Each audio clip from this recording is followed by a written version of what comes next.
আমার চোখে দেখা ইউটিউব চ্যানেলে একটি নতুন পর্বে আপনাদের সকলকে স্বাগত। বন্ধুরা, আজকের পর্বে থাকছে পারদের শিবলিঙ্গ পূজা করলে কিরূপ ফল পেতে পারেন। আসুন আমরা জেনে নিই। পারদের শিবলিঙ্গ পূজা করলে বহু সমস্যা থেকে মুক্তি লাভ করা যায়।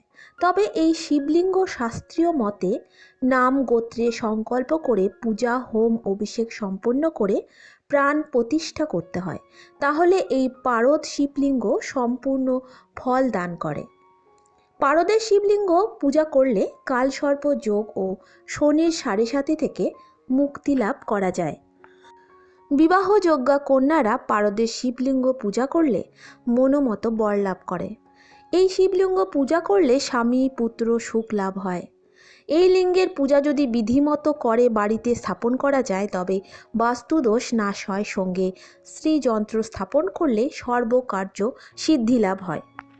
যদি আপনার প্রচুর শত্রু থাকে যারা আপনার ক্ষতি করতে চায়, তাহলে অবশ্যই পারদ শিবলিঙ্গের পূজা করুন। পারদের শিবলিঙ্গ পূজা করলে শরীরে শক্তি লাভ, বুকে সাহস লাভ হয়।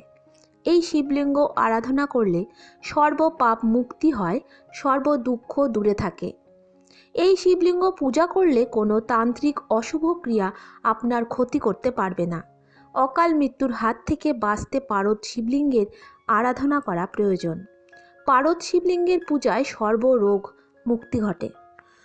বন্ধুরা, ভিডিওটি এই পর্যন্তই। পরবর্তী ভিডিওতে আবার একটা নতুন কিছু নিয়ে আসব। ধন্যবাদ।